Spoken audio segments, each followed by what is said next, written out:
বন নিয়ে আমাদের অবস্থান হলো যে ইস্যুগুলোতে বন্ধ, এগুলি জনগণের ইস্যু না। সেদিক থেকে প্রথম অন্তত তিনটে ইস্যু তারা বলেছে। একটা হলো যে বিদেশি বিতাড়ন করতে হবে এবং এই জন্য ওই বিহারের দাচে এসআইআর করে তারপরে তাদেরকে বহিষ্কার করতে হবে।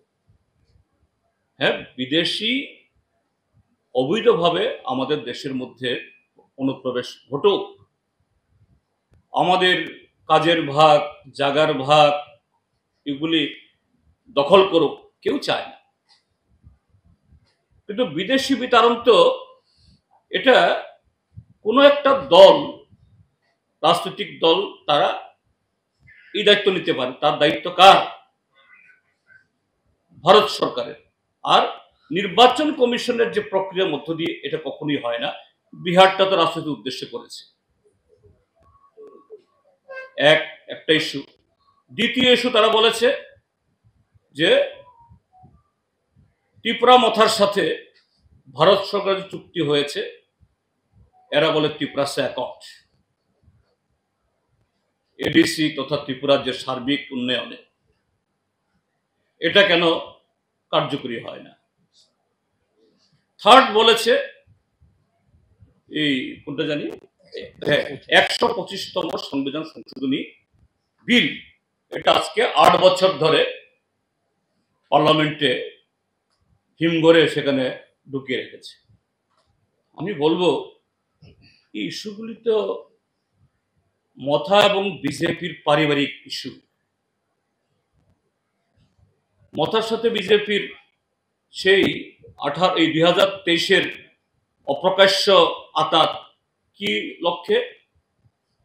তোমাদেরকে সরকারে নিয়ে আসবো আমরা, তোমরা 42টা সিটে দাঁড়াও, জেতার আশা না থাকলেও। তাই করেছে, নতুবা আজকে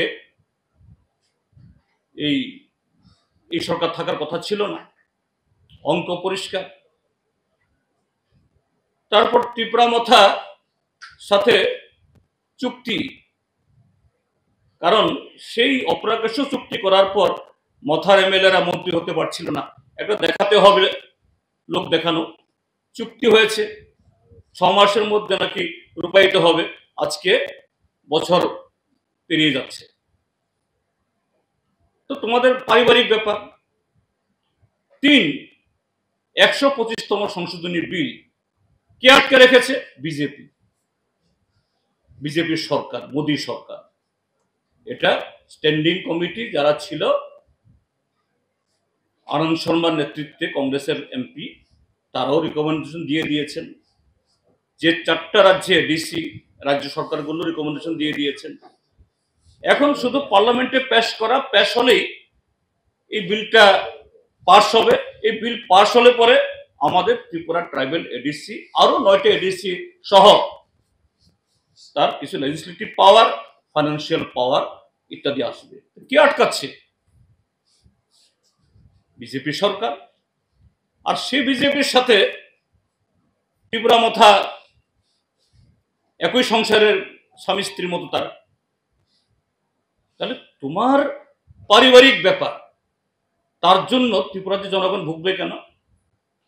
কেন মিছিমিছি এই বন ডেকে হয়রান করবে? কাজে আমাদের এই আস্থা আছে, ত্রিপুরাজ্যের মানুষ এই যে কি বলে যুক্তিহীন এই বনকে, যে ত্রিপুরা মথা এবং বিজেপি তাদের জনবিচ্ছিন্নতা কাটানোর জন্য, লোক দেখানো, দু দলের মধ্যে একটা বিরোধ, এটা লড়াই ভাব দেখানোর জন্য এই বন ডেকেছে, এটা কেউ সমর্থন করবে না এবং তার মধ্যে কোনো যুক্তি নেই। হ্যাঁ, আমরা চাই 125তম সংবিধান সংশোধনী বিল পাস হোক। আমরা এই ক্ষেত্রে চ্যাম্পিয়ন।